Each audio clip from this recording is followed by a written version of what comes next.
What is going on, guys? Matt Downs with Daily Grind Fantasy Sports here to give you the edge for this 128 NBA slate on Draftkings.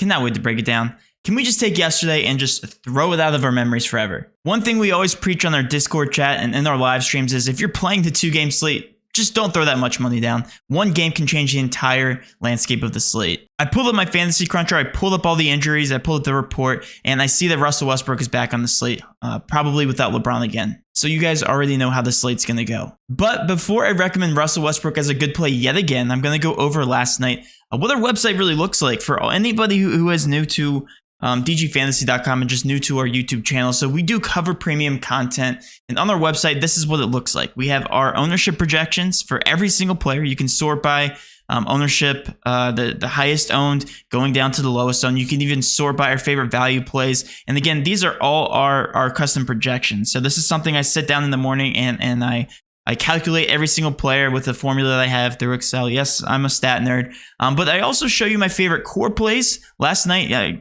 close your eyes because some of these plays did suck. Russell Westbrook, Tobias Harris actually showed out. Malik Monk was also in our core. I think he hit value, right? Yeah, $4,500. And then Joel Embiid was pretty high owned as well. And he should have done well, but I just didn't see that extra stretch there in that fourth quarter because the game blew out. I give you my favorite core plays, cash plays. So then I sort by the highest owned players. And then you're able to go in and select for my favorite GPP plays. And the one thing you can do is you can select my favorite GPP plays, cash plays, even my core. And you can have a nice selection of players to choose from. And it just gives you a nice condensed pool. And then you can also take that a step further, go over the Fantasy Cruncher because we are partnered with Fantasy Cruncher. And if you sign up for a $30 package, you get a $20 voucher to any Fantasy Cruncher product, which again, we are one of the only companies that is partnered with Fantasy Cruncher and allows you to do that. We have a nice rapport with Fantasy Cruncher. And you can take this player pool and then put it in Fantasy Cruncher and, I don't know, break down 20 lines to 150. There's a whole bunch of different ways to get different on Fantasy Cruncher and ways to win GPPs. And if you are an expert player, if you're an advanced player, head over to our DG Fantasy Cruncher tutorial playlist, and I break down my exact process for NBA, for NFL, for every single sport,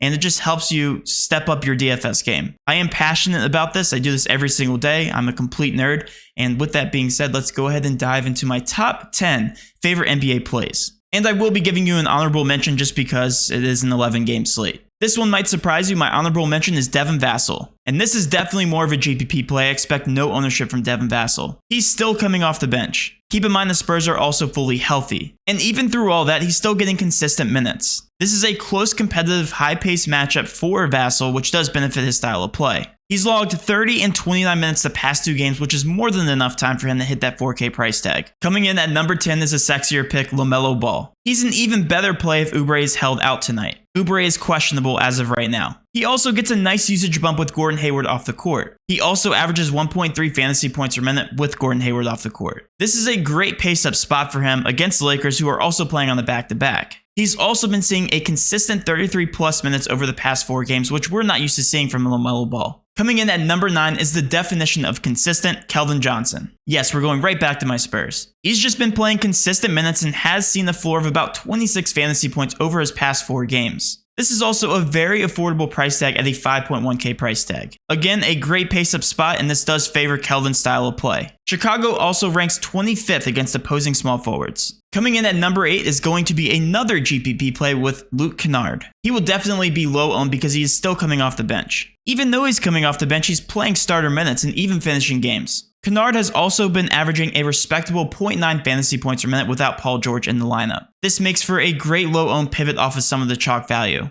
Coming in at number 7, we are going right to the chalk team with the Phoenix Suns. It is going to be Chris Paul. Chris Paul is averaging 1.31 fantasy points per minute with all the current injuries off the court for the Suns. He isn't scoring dependent, which makes him great for DFS since he's a facilitator. This is also a great pace-up spot versus T-Wolves. Paul is also averaging 11.5 assists over his past 5 games. Coming in at number 6 is going to be Devin Booker, and I really didn't know what to do with Chris Paul and Devin Booker. They're pretty much the same. Devin Booker is higher priced than Chris Paul, but he's also slightly more productive. He is averaging a career best 35.9% usage rate with all these current injuries off the court for the Suns. And he's also averaging 1.35 fantasy points per minute. Booker is a shooter in a pace-up spot, which you know we love to target. Also, the T-Wolves are playing on the back-to-back. Booker is averaging an insane 28 shots per game over his past 5 games. I also wouldn't let the price tag scare you. I know that looks very pricey, but he's playing at the stud potential level as of right now with all these injuries off the court. Coming in at number 5 is going to be Terrence Mann. He's still a very affordable price tag at the 4K price tag, and he's still guaranteed starter run. Miami also ranks 17th against opposing small forwards. Mann is also a lot better of a play if Jimmy Butler is held out tonight. Mann is one of the more obvious value plays on the slate other than the Phoenix Suns. Number 4 is going to be Ja Morant. I mean, guys, just look at this player card.